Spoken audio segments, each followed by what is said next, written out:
All right, welcome to another episode of the Credder Podcast. I'm your host, Chase Palmieri, and with me today is Daniel Ha.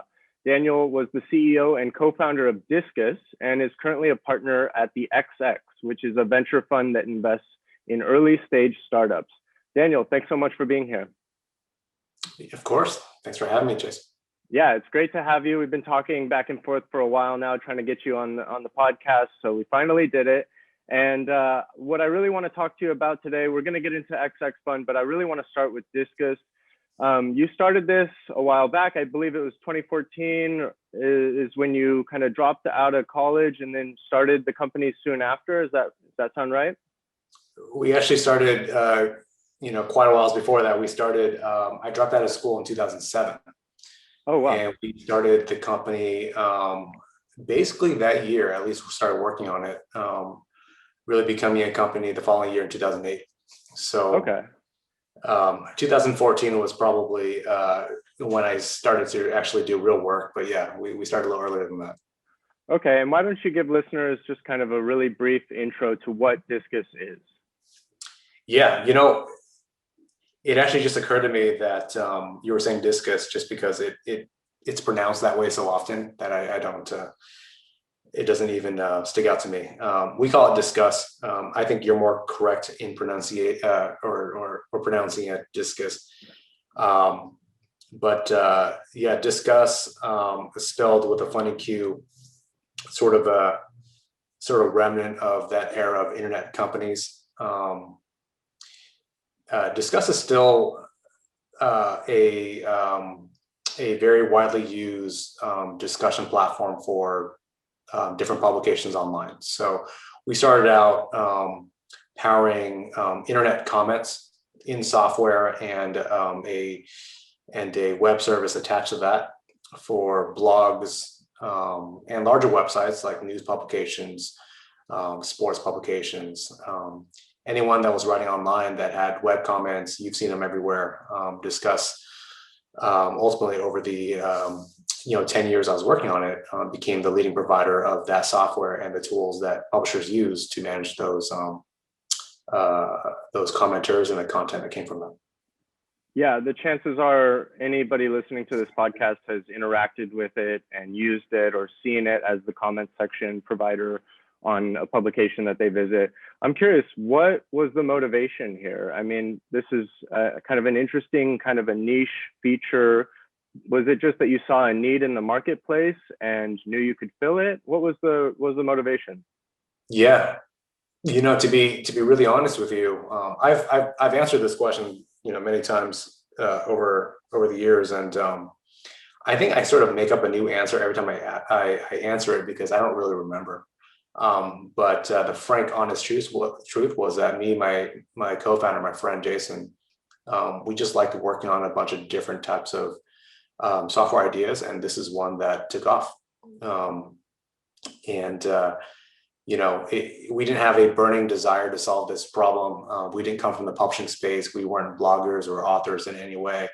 But we were software developers. We fancied ourselves entrepreneurs, and we wanted to create something interesting that people would use. And it was one of probably half a dozen things that we ended up putting out there that eventually took shape and became this company.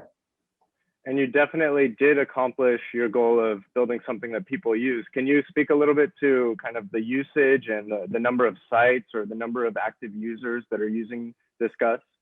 Yeah, I haven't been part of that company for a couple of years now, but I caught up with a few folks that I do know that are still there, and Disqus is used on somewhere on the order of less than 5 million web publications. But the numbers that I remember when I was there, we were reaching just about 2 billion unique visitors every month through those publications, and had upwards of 200 million accounts registered and commenting across all of these websites with Disqus installed. Toward the latter half of my time at Disqus, we launched a consumer-focused I guess, sort of a destination social network that attached to the comments that existed on different websites. And, we had over 30 million people using that every month. So it became something that a lot of people ended up using, and but reached more people reached more people on those websites that then ended up knowing that they were using Disqus, because it was sort of embedded in the website itself.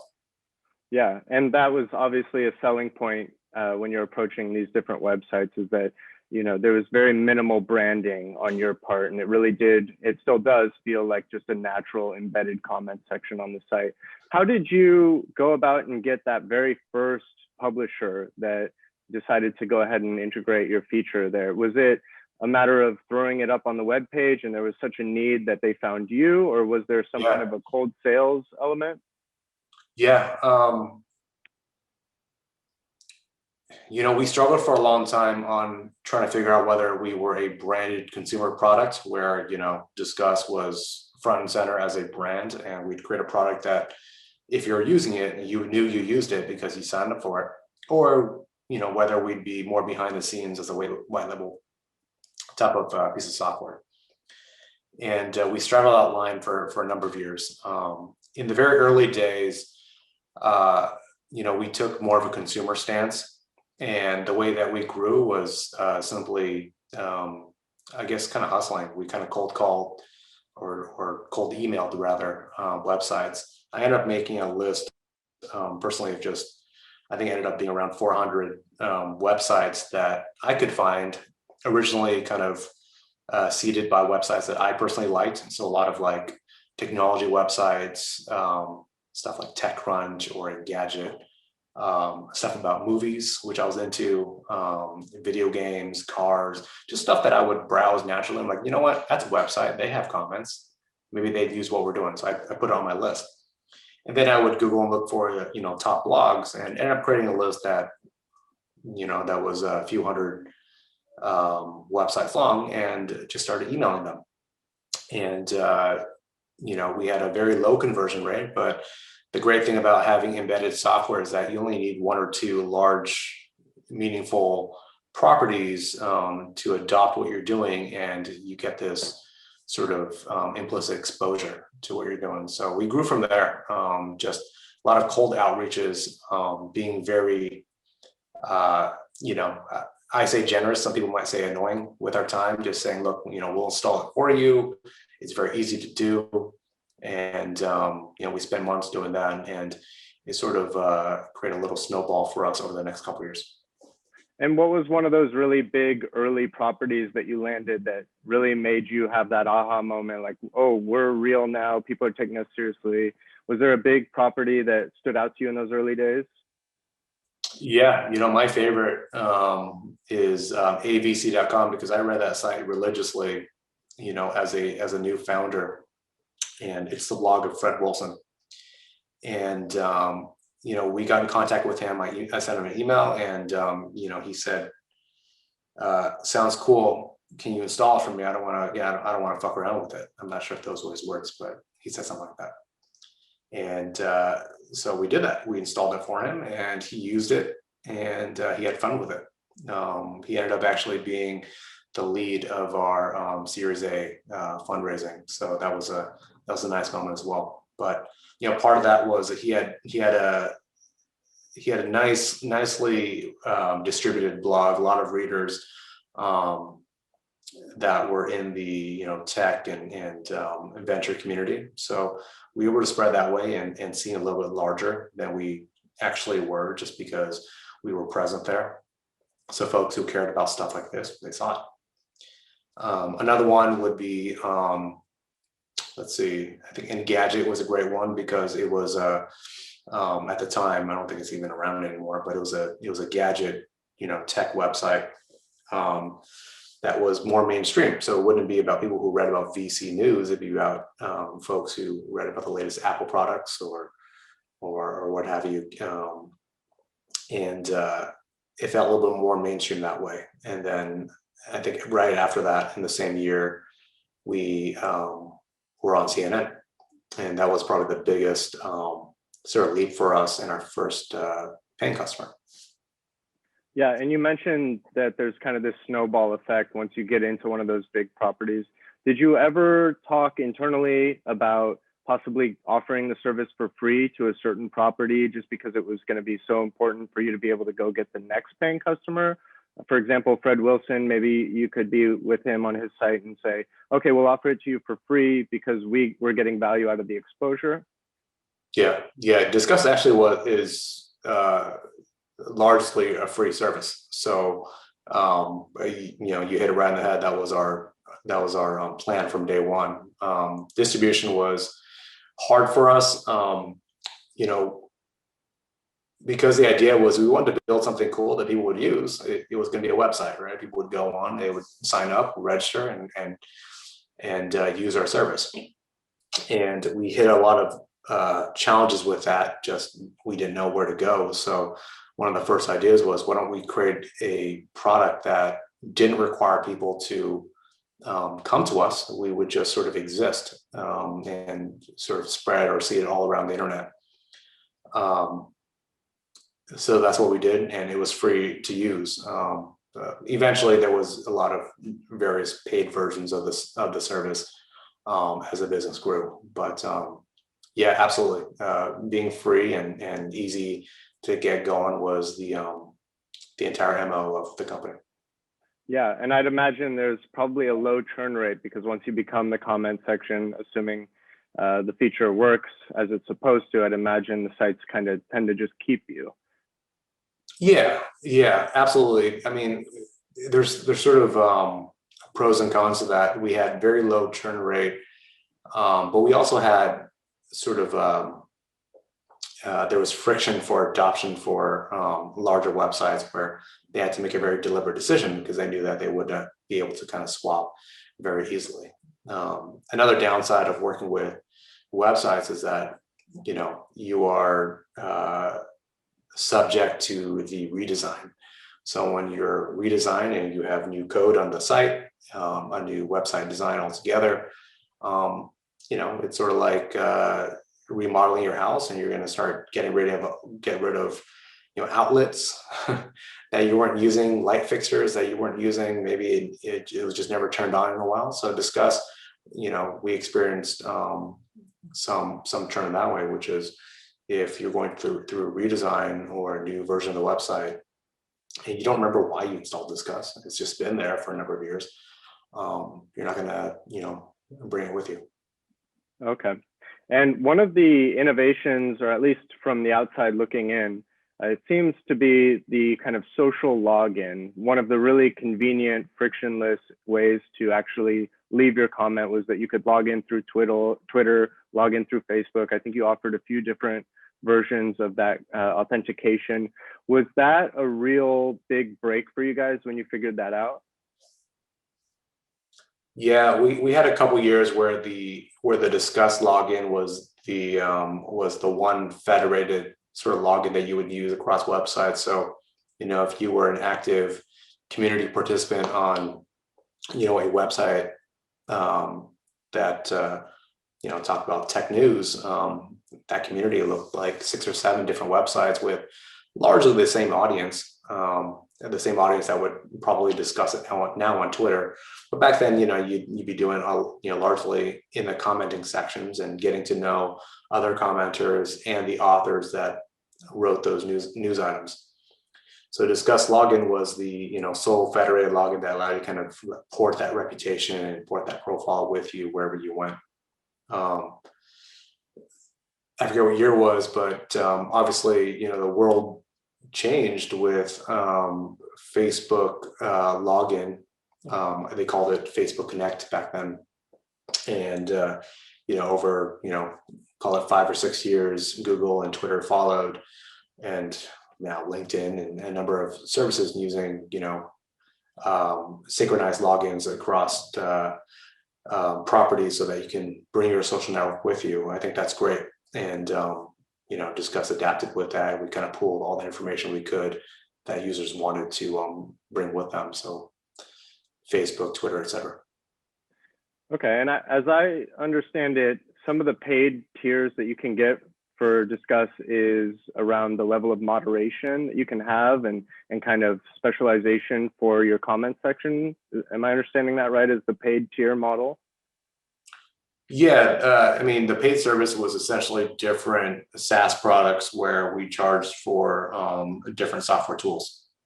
So Disqus got its start and all of our distribution through offering this super simple, free to use, software for commenting that, obviously had a consumer component to it. But we made our money through selling essentially audience engagement tools, everything from moderation to analytics, to different reporting options that allow you to have a better handle on how to run engagement on your website. This ended up being really successful for larger publishers like news and politics and sports, where they had great volume, but ended up not being very popular or useful for smaller websites, where if you're a single blogger where you're writing something that's more akin to a Substack newsletter, right? You're not going to be needing those tools. So our business sort of evolved with that in mind, with sort of higher end premium tools that publishers paid for, but also subsidized by at our peak a pretty large sponsorship network that ran ads across different websites that would allow for it. Yeah, and I know you're not still with the company, but anecdotally, it seems like the trend is that a lot of publishers are starting to get rid of their comment sections altogether. Yeah. What do you think about this trend, just as far as consumers being able to participate in the conversation, have a voice, but also as far as it affects the company?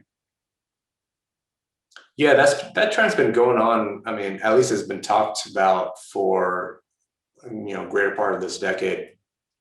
And it was slower moving than we had, originally anticipated or were kind of scared about, which was, hey, are people going to really even care about comments in the near future? Everyone's talking about, content on Twitter or Reddit. So, why is it relevant here? The reality is that publishers are, they're not all the same, but the one thing they have in common is that they are all somewhat struggling. It doesn't mean that they're not successful or they're not doing well, but they're challenged to address the fast moving sort of cultural norms of how social media works and how people engage with their content. Even when, over the last 10 years, a lot of people were talking about content on Twitter and to some degree Facebook, and now to a large degree, places like Reddit. Publishers were, they're happy with that, but they were also somewhat insecure, and they're wondering about, how do I keep that activity, that engagement, those eyeballs really on my website? And our marketing and our product kind of was built for that type of insecurity. We wanted to be that person that listens to them, sort of ran and say, look, I don't want them to be somewhere else talking about it. I want them to be here. We're building a property. This is our home. This is a place where people should be. So we built software for that. More recently, over the last, call it 3, 4, 5 years, there has been, I think, a more streamlined trend to get rid of comments. And I think that more speaks to the cultural adeptness of Twitter and people just using that better and having a better handle of how to use these social tools to talk about content. I think publishers still have the same problem though. They want the engagement to stay on the website, but they care less about ads for many of the larger publishers, and they care more about engagement because it means subscribers and people that actually would pay for the content.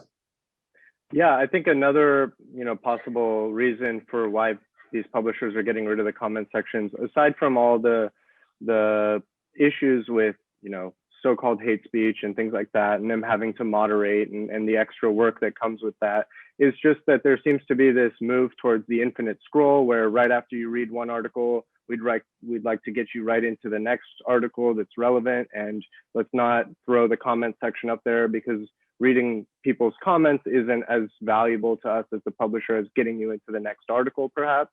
Do you think that might have a role to play as well? Yeah, I think that's a great point. I think many publishers are, especially if you are still in the ad-supported model, you are being paid by, keeping that same person just consuming more and more and more, and never have them change the channel, so to speak. And some of that is different now. If you look at a more premium publisher like the New York Times, they do have comments and they control them very well in the sense that their software is in-house and they do a fairly good job with being attentive on the moderation side. But that's part of it. New York Times is subscription only. You're paying something to read it, and when you're part of the reader community, there's a gate there. And my opinion is that gate is good. If you have a house of discussion and a house of discourse, you want to have some rules set. You want to have some understanding that people are there for the same reason. Yeah.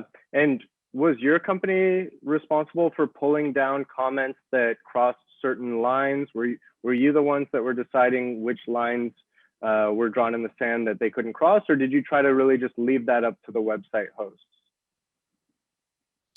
Yeah, we have a long history of that.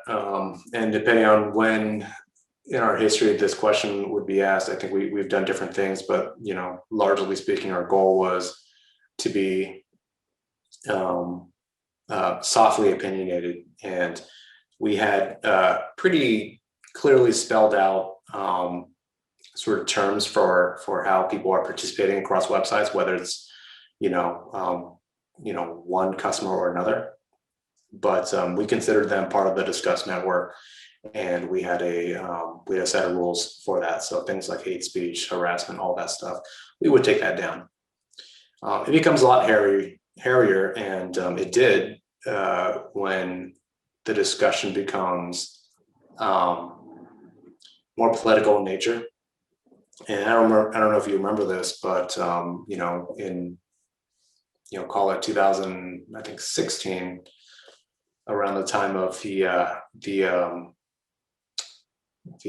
last set of elections, there was a lot of debate around sort of what is appropriate and what do social networks or online publishers, what responsibilities do they hold to control that content. And frankly, we struggled with it. We had our opinions, our personal opinions, but we also knew that we can't take a political stance with every single piece of content that is there. So we had to create more objective rules around hate speech or harassment or violence and things like that. So companies like, Twitter certainly, Facebook certainly, they work really, really hard at this. They have been working hard at it. They are not perfect and are on a very public stage when they're being less than perfect. But it's a hard problem for sure. And it's really not a question of profits, versus morals. I think it has to do with where you want to stand as a service provider and how far you'll go to maintain that the whole way through. Yeah. Well, thanks for going through the little, long journey of Disqus with us. Now let's turn to the work you're doing today with the XX Fund. Why don't you tell us what the XX Fund is? I mean, I'll just read a brief little bit here, which is that it's a venture fund led by 38 founders. So founders rather than professional investors or individuals who don't necessarily have any operational experience. So why don't you tell us more about the fund? How many assets under management, how many investments per year, some great portfolio companies, and why being a founder-driven investment fund provides an advantage to either you or the companies you fund. Yeah, right on. I think you got it right. XX is just a small fund and a advisory program. I think probably most well understood as an accelerator, though we think it's a lot lighter weight than that. It's targeting a stage that is fairly early, probably pre-Y Combinator, so to speak. And, XX has been around, I think, for about 3 years now. I got to know them a couple years back and volunteered as a mentor, working with some of the companies that went through that program. After the acquisition of Disqus, I started getting to angel investing and really as a way for me to do more startup advising and founder mentorship. It's just something I enjoy doing. I love the startup world and being involved in it. And XX was one of the ways I did that. And last year, I started working with them more formally to start to redesign the program a little bit. It was a couple years into the XX experiment. Originally started just to find really compelling founders and fund them and see where that goes. And, we started having this goal of, what if this looks like a more of a formal fund where we had a thesis that was more explicit and we built it in that direction. So that's what we've been doing for a little time now. And to date, XX has funded, close to 50 companies. We end up targeting about 10, a little less than that every quarter. It's not super formal timing. It's sort of, as we go along, but we raise, some money and then we go deploy that. This coming cohort that starts next month, so at the very beginning of July, we are investing 70,000 into each startup. We're probably investing 8 to 10 companies. And then we spend 10 weeks working really close with them. My role, aside from being one of the investment partners, is the lead mentor. So I work closely with the companies just to get a sense for where they're at, where their priorities are, and work with them. Our thesis is pretty simple. We think that there are a lot of really great companies with awesome founders that are probably 1 or 2 beats too early to raise a seed financing or even do something like Y Combinator, maybe a year away from doing that. But we think that working really closely with them, especially around communication, confidence, and most importantly, understanding how to approach product market fit, we can take these really great founders with a really compelling premise, and within 10 weeks, get them to a place where they can apply to Y Combinator and have a really great shot or raise a seed financing. And over the last couple of cohorts, that's proven to be pretty true. We've done a really good job with that. And right now we're just trying to figure out what are we evaluating for and how do we kind of replicate this and scale it up over time. And everybody I talk to has a slightly different version of how they would describe product market fit. Do you have kind of a catchy phrase or saying that you think best describes when a company has reached product market fit? Yeah, I mean, product market fit is hard to define, but the more definable part is the process for it. But I'll say I think product market fit is the classic definition, which is there's a large enough market for what you're doing, and the people that are using it and the initial market, they like what you have. So the product that you have fits the market and it's going to grow. Now, because there's a growth component to it and there's an early component to it, it's really hard to nail down. And especially for early stage companies, you don't know whether you have product market fit for a long time because it's not a single destination. But what I believe and a lot of people believe and what we focus on within XX is really building the process for it. So asserting some sort of hypothesis and then building upon it over and over and over, get a good sense for it. Knowing that you have product market fit is really, really hard. But the thing that people are pretty good at is knowing when they don't have it. And I think if you're talking to founders at their most honest points, they'll say, look, I don't think we have it yet. Here's where we think it could happen. And then you kind of keep building the process and you keep working on it until they have the confidence to say, you know what, I think we're approximating it. I think it's starting to get there. And that's all there is to it. Yeah. One definition I've heard from I forget who the professional investor is, but um, it was basically when you're growing so fast that you can't keep up. That was that investor's definition of product having reached product market fit. So let me ask you, 38 founders making up this fund right now. Is the money for the fund coming from these founders? Are everybody pitching in, and that's Yeah. what's creating the capital to go out and fund these businesses? Yeah, I think the 38 you're referring to, we have dozens of founders who are part of our community. So we've put a lot of effort into kind of building this ongoing community through events, less so now over the last, I guess, year and a half. And our Slack channel and email list, and just building community of founders that are constantly part of it, which help what we do. But formally speaking, there's only three partners: myself, my partner Gotti, my partner G1, and we work on the investment part of it. The money comes from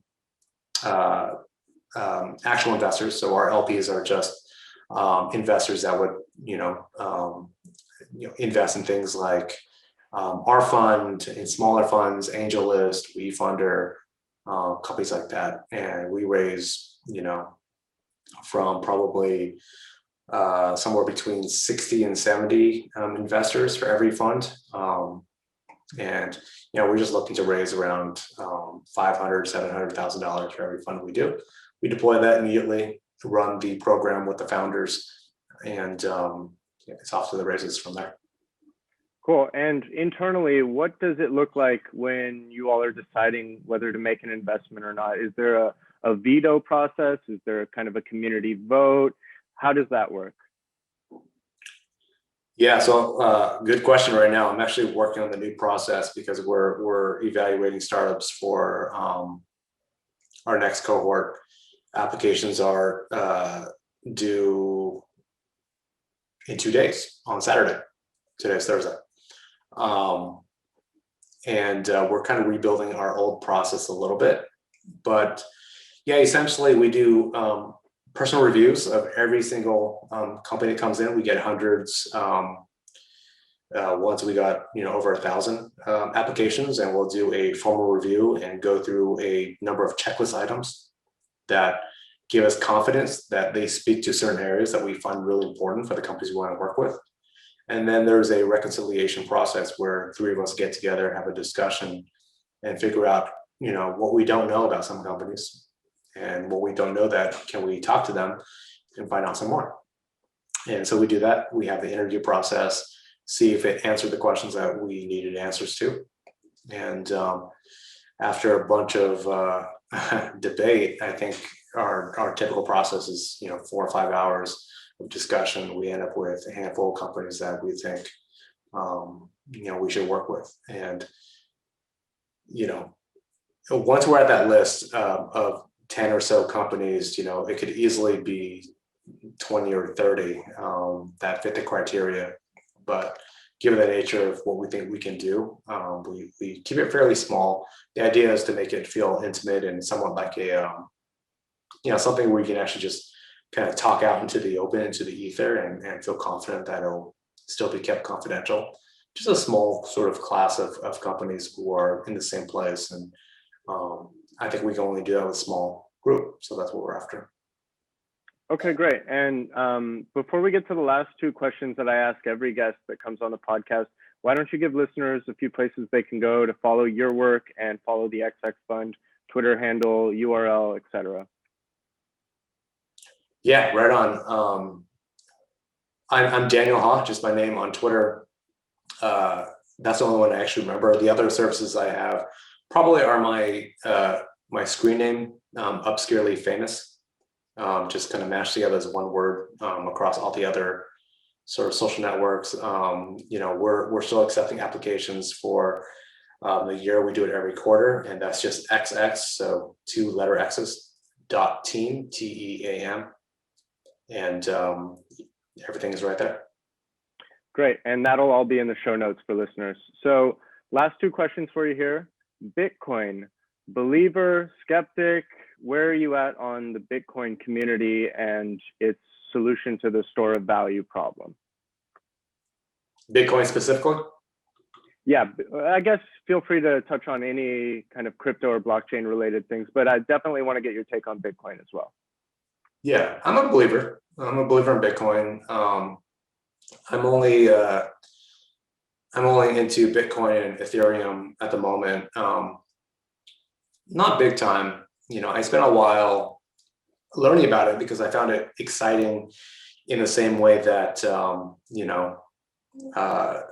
software development was exciting in the early 90s, or internet software was exciting in the early 2000s. I think crypto is exciting that way, which means that there's a lot of crap out there. I think for Bitcoin specifically, as a hedge to things like inflation, as a hedge to things like our